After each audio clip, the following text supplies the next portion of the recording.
All right, we got a great episode coming up for you today. We're going to talk about the update between the NBA and the Players Association, adjustments to COVID protocols, and the opportunity for teams like the Brooklyn Nets to fill the absence of certain players from their roster amidst all of the positive tests. We'll take a look up to Boston, where there could be a potential new mandate coming in next month and what that could look like for the landscape for players like Kyrie Irving. And then we get to Kyrie Irving. Immediately into the protocols after returning to the team. Is that a positive potential thing in the long term? And what do we think is possible, Doug, as far as actually being able to participate with the Brooklyn Nets, even in that part-time capacity? Let's just have them all back by Christmas, buddy. Just make sure they're all back by Christmas. That's a lot of hot protocol talk here coming up. But first, the theme music.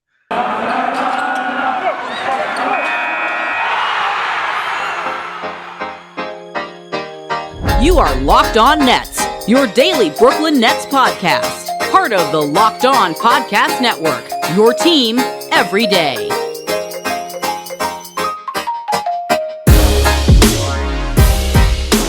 Brooklyn, yo.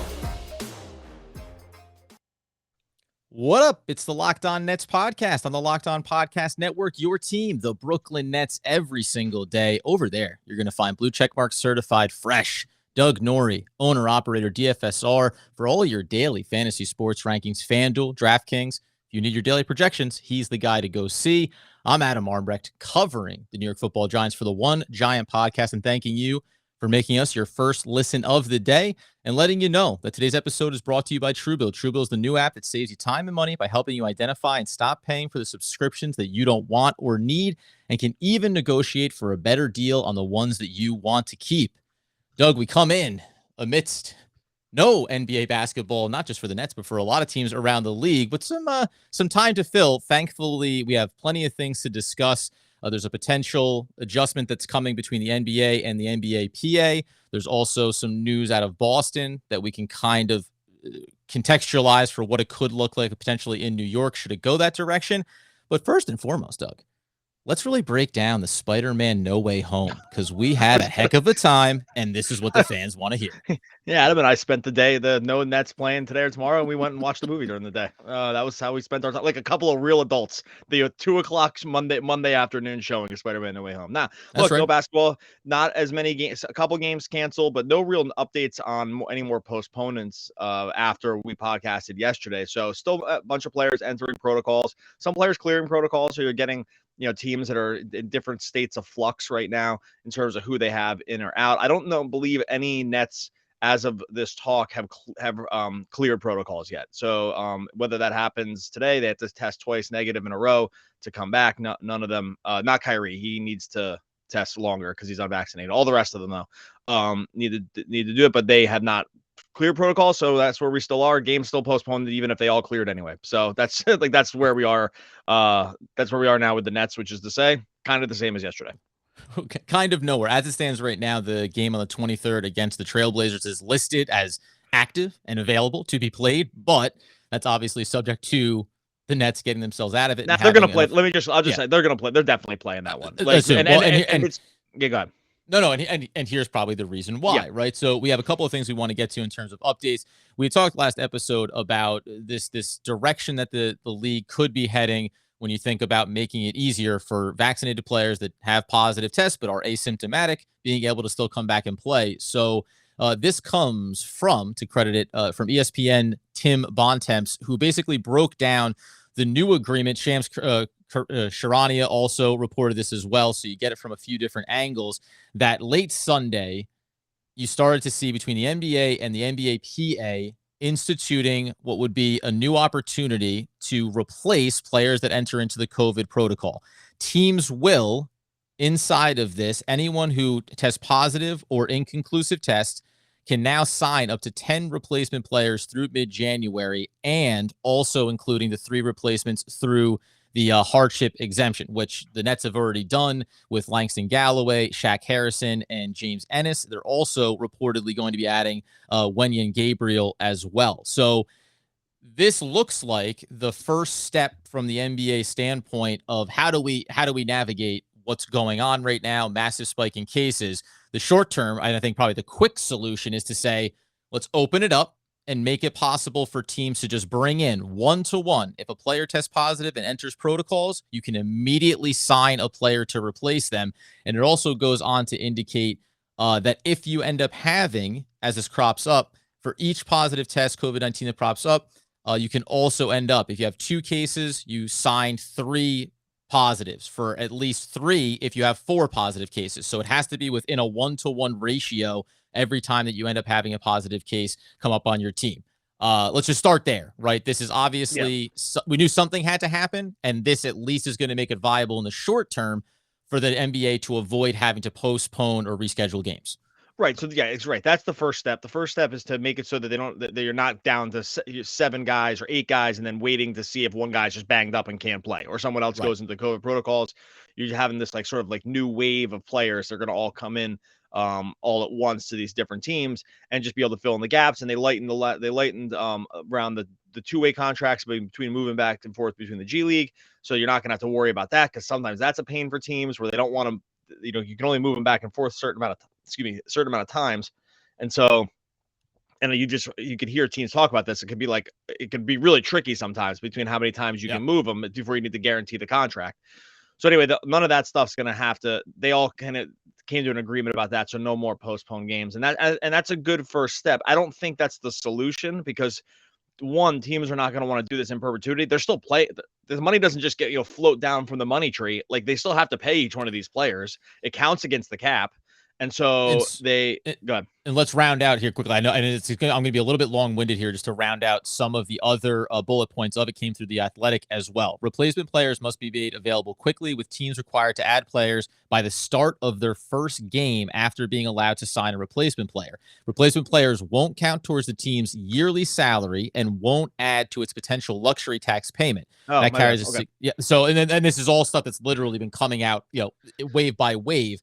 That'll be significant for the Nets, who would have been charged $504,000 in luxury taxes for each signing, and that came from Bobby Marks, ESPN. The last big bullet point, these are all changes that are effective immediately for the NBA, by the way.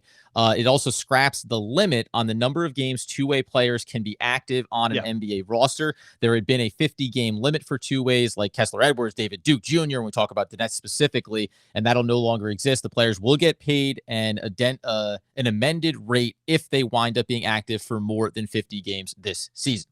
Oh, great. So, and like, my bad, because this agreement, it was counting toward the luxury tax, and then they decided, and then they pivoted and changed it. Okay. So, I was going off of the pre-agreement, which was like, because each one of those, because the Nets were the luxury tax, those signings were costing a lot of money. Like, yes, the hardship agreements were still costing the Nets extra relative to other teams, depending on their situation. Because they're like in 4 or 5x territory with each dollar that comes in. Like, it's $1 in, $5 out to the luxury tax or something like that, where they are now.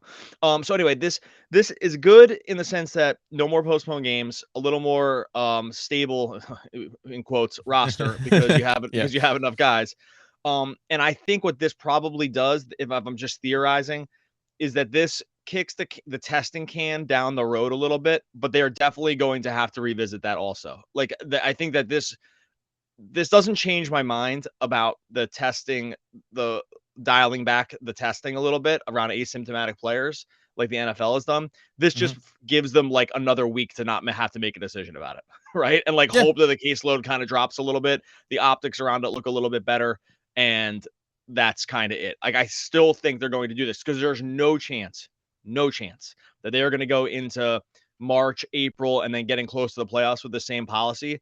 Because it's one thing to do it now pre-Christmas. There's no chance they want to be losing like not asymptomatic, relatively healthy superstars when the games like really matter. Pre-Christmas, pre-trade deadline, you lose a couple games. It's not great. It's not the end of the world. Come playoff time, there's just no way they're going to still have this policy in place. Like, it's just because they're not going to want to. They're not going to take the word risk here to be what it take it to be what it means here. Like, they're not going to want to risk a superstar having to sit out a game if they're just feeling fine. Yeah, and there's one more piece of it that I want to get to. Again, there's probably going to be 30 more bullet points that we can go over the next couple of days, and Thankfully, in quotes, the Nets don't play until the 23rd, so we'll have time to do it. But before we do, got to tell you, of course, about that new app that is known as Truebill. Talk to you about the top of the show there. It helps you identify and stop paying for the subscriptions that you don't need, want, or simply forgot about. I've had multiple subscriptions to Netflix. Shame on me. It's a great little app. Tons of entertainment. I don't need to pay for it twice. And Truebill went ahead and helped me identify and stop paying for that bill. On average, people save up to $720 a year with Truebill, and Truebill has helped over 2 million users save over $100 million. Don't fall for the subscription scams. You can start canceling today at truebill.com/lockedonnba. Their concierge will even negotiate better rates on all the things that you want to keep, so you can find yourself saving extra money in that way as well. Go right now to truebill.com/lockedonnba. It could save you thousands a year. Truebill.com/lockedonnba. When you're done with Truebill, head on over to Bet Online. They got you covered for all the props, odds, lines that you need through football and basketball season. Football headed toward the playoffs. With basketball, it's look at some of these lines changed in just crazy ways with all this injury information that's coming through. Bet Online has you covered. They're the number one spot for all the sports action you could ever dream of. You head on over to Bet Online. They have the updated desktop and mobile website. It's super sleek, very easy to use. There's almost too many things to choose from over there in terms of the props, and with each individual game, you sign up, you're going to get a 50% welcome bonus on that first deposit. You have to use the promo code Locked On, just like our podcast network. Basketball, football, NHL, boxing, UFC, throw in some Vegas casino games as well. Take advantage of all the amazing offers they have for this season and beyond. Bet Online, fastest and easiest way to bet on all of your favorite sports. Bet Online, where the game starts. So one more piece on this before we get into some adjustments that are going to be coming to Boston in mid-January, and potentially some questions around Kyrie Irving and his return and what all this could mean for him. One of the last notes that we'll get to, at least today anyway, is that the NBA and the union are maintaining the current testing protocols. So to what you said, which require players who test positive, regardless of their vaccination status, to sit out at least 1 week. But between December 26th and January 6th, all players will be tested on game days except those who have received a booster shot 14 days or longer before then, or who have recently recovered from COVID. So even that too right there is another little step in that direction that does two things. One, gives a little bit of leeway if you've already gotten the booster, and probably is also then doing that little promotion to players around the league. Hey, if you happen to have already or were thinking about getting the booster, grabbing that is also going to mitigate what the testing requirements are going to be for you, and probably take a huge percentage of the league of these players and go, okay, so when you're going to be exempt from being tested on game day. Now that's set inside of this very tight timeline. But again, a lot of these things do feel like here's a small window to make sure we kind of stop what's this rampant spread throughout the league in postponements and players being out, and could potentially get expanded as we move along. Yeah, 100%. And that's the other piece of this, like first little baby step of not seeing all these cases reported, because if they're just like, oh, you just came off the protocols, you're not going to get tested right now, right? Because we're going to assume that you are fine, right? And if you're not going to test up on the game day, we're just going to assume that we will kind of want you to go out and play. And so you're just going to see these again. It's like data, because it's weird. It's like you're fudging the numbers a little bit, but you're also fudging it around something that is not needing to maybe have had the draconian sort of response that they've had because of this. Because I think they kind of ramped it up, not thinking it would be this level of I don't think I'm almost guarantee this. Like, go back to Thanksgiving when they decided to start ramping the test up. I'm sure that the league would love a do-over on that. And would love to say just kept doing what they were doing this whole season. And guys were going on protocols, but it wasn't to this level, right? Because they were just doing they just ramped up more testing. And the problem with it is, to your point around when you're active in anything. So the NBA season is active, the NFL season is active. It's hard you don't get to say, well, you can, but let's wait a couple of weeks and make a decision. You're in the thick of it. So you make a choice, and you think that it's going to be the right decision. You're coming out of Thanksgiving, and then over the next month, the data, the information that you're getting is saying, oh wow, a lot more a lot more of our players who are vaccinated are getting the positive test, but are also asymptomatic. But we have these policies in place that require them to be out X amount of time, so on and so forth. And then listen, this is a relatively quick, even just for a short term, it's pretty quick for the NBA and the Players Association to get together and go, okay, listen, check. Let's go ahead and move. Let's start moving in the direction here. And then by the way, the second that we get this settled and we can move forward over the next month in this process, we're already going to be talking about what the next process is going to be and how we make our new set of adjustments. So it's tricky, obviously. And you're probably right, because I don't think the NBA was probably assuming, as we all probably were assuming too, right? You're not going to see positive tests on vaccinated asymptomatic players or people in general. It just happens to be the case, or not to now this level, with, like not to this exactly level. right, not to where it's almost like the wiping entire out, league. right? Like wiping out entire teams. And Right. and I'll still say, look, if you look at this guy, and then we can move on because then we want to talk about this Boston thing. If you look, it has sort of been concentrated by teams, because if you just do a swing around the league, we're recording this prior to the 7:00 or 7:30 slate on Tuesday. If you look at these teams, a lot of teams are basically functioning at like regular levels in terms of the key players. So it's like, it sometimes can seem, it's that they've had a lot of cases. So I'm not saying they haven't been. By the reporting, especially when you see all the reports come in, you would think like literally every team is decimated, but that isn't really the case. Like most of these teams are just the outside of just actual real basketball injuries. Most of these teams are what they kind of thought they were going to be right now, right? It just can seem like this when you get like these other postponed games. It's league wide in the sense that there's lots of cases, but it like this Tuesday, by the way, for every Tuesday one basketball team that is loses, like most. Go ahead. Yeah, Sorry, I'll go. This Tuesday that's my last thing. This Tuesday basketball is pretty much how it was played out. Now, with the understanding that some of these games just got knocked off the slate, so I get it. But like a lot of these teams are just kind of, in quotes, fine right now. Yeah, the point being, it's like if you say four teams, right? Chicago had this, the Cavaliers, the Brooklyn Nets. Okay, every time that one of those teams gets hit with that, then you would impact another team or two, because you start to move the schedule and postpone games. So it's not necessarily a one-to-one. Players on 8 teams or 9 teams are suffering from this, but it only takes 2 or 3, and then you start to extrapolate it out as you look at the schedule. The other piece then that came out too, that we're hearing in Boston, that they're moving towards on January 15th, they'll start to have a COVID vaccination mandate in place. But the wrinkle to it is that athletes are going to be exempt from it. So this way, you avoid the potential issue of players being able to come and visit, their players being able to play at their home games, etc. I find it interesting. Like, I think that they understand, with everything that's gone on recently, that it does sound reasonable, and I'm sure there's communication with the Boston Celtics and the other sports teams to say, hey, what's going to work best for us?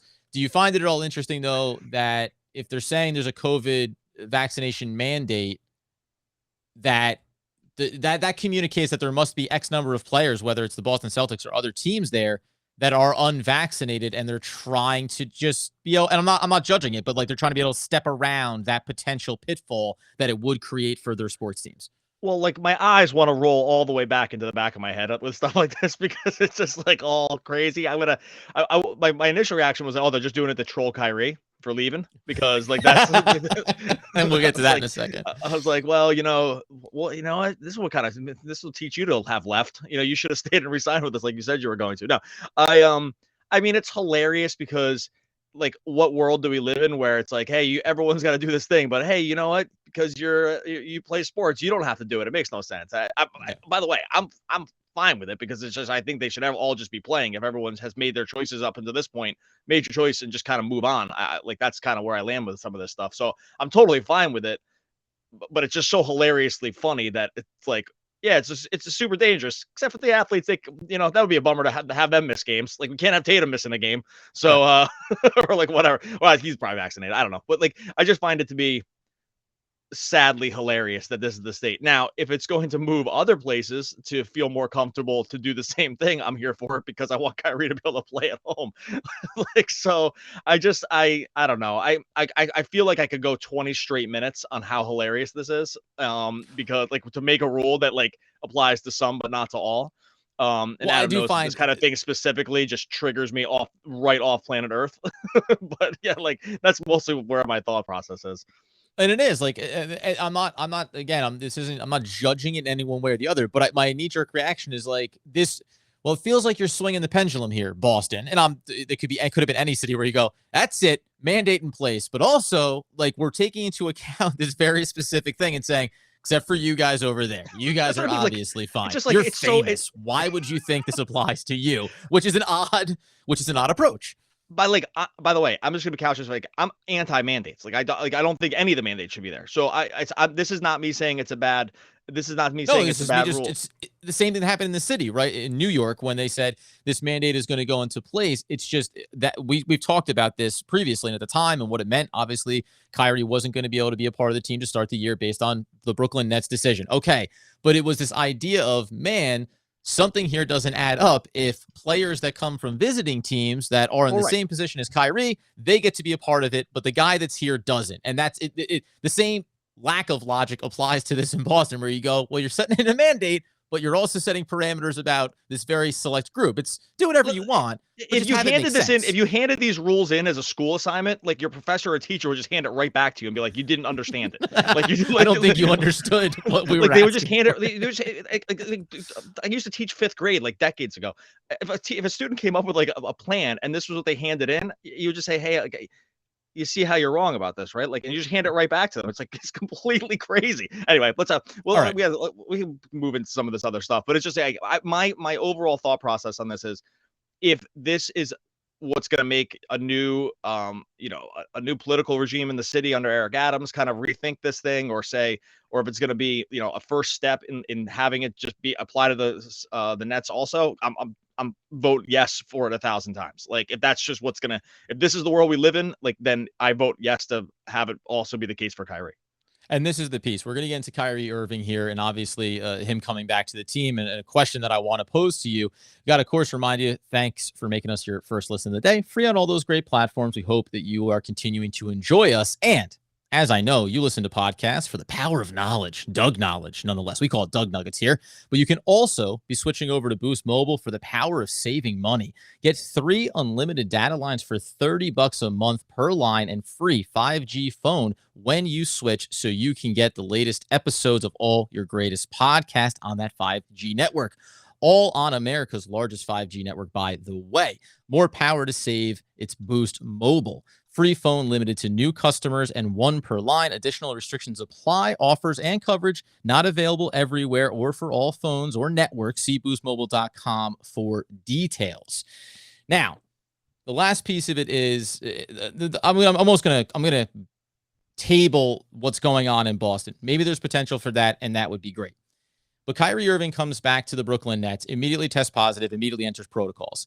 The question that I have for you is, if Kyrie Irving if the current state of things, even if they're going to make adjustments, it sounds like all these things are to accommodate positive tests for players who are vaccinated, and everything is around the idea of players being vaccinated and allowing them to be able to participate. If Kyrie Irving remains unvaccinated and nothing changes and there's no indication from the incoming mayor that he's going to make adjustments, how likely is it that Kyrie gets to play X percentage even of the road games? Because day one, he ended up in protocols, and from the landscape of things, these positive tests are coming. He right now, Kyrie will not benefit from any of the adjustments that are being made here.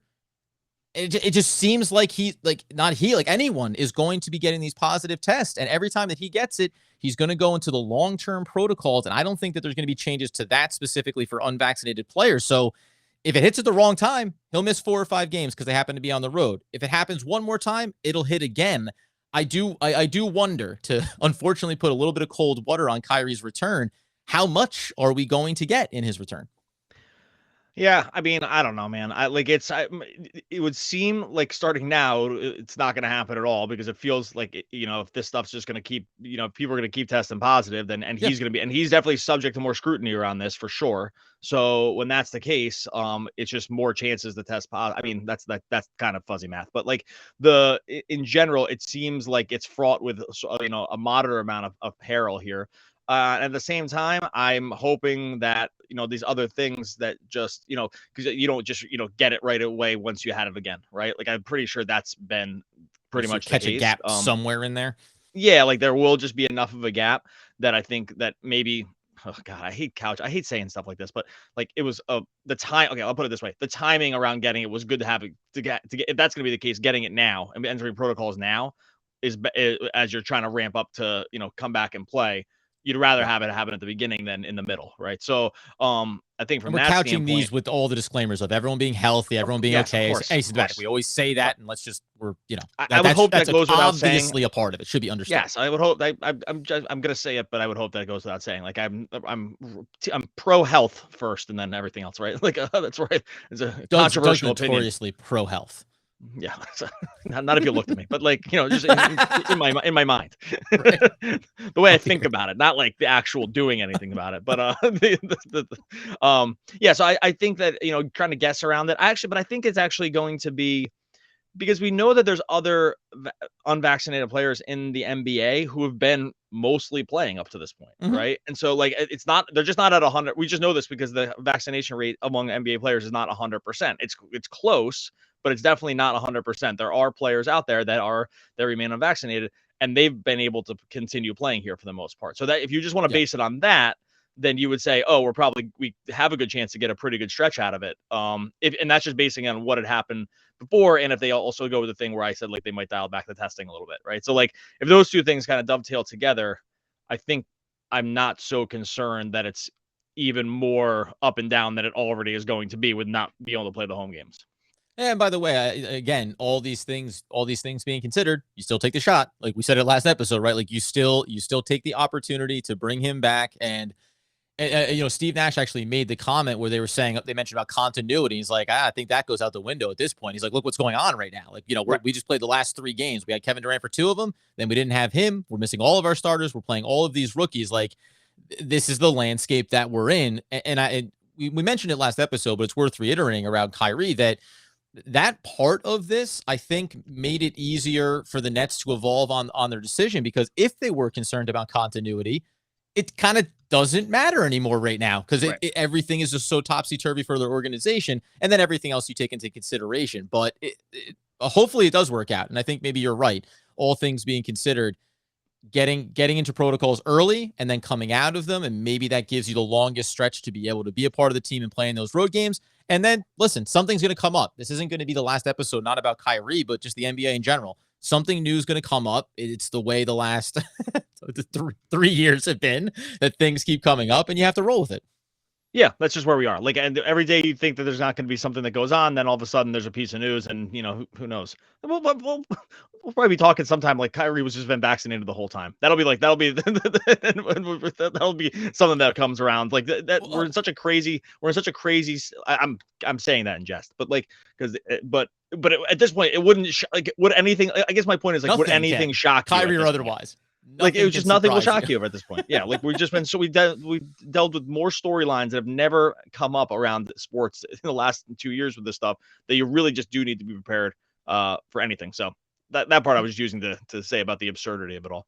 Oh, of course. No, listen. So that's the deal anyway. At this point, we think and assume and believe that the Nets will be back and playing on the West Coast on the 23rd against the Portland Trailblazers. Late tip-off, Doug. I know you love those. 10 o'clock tip. Baby.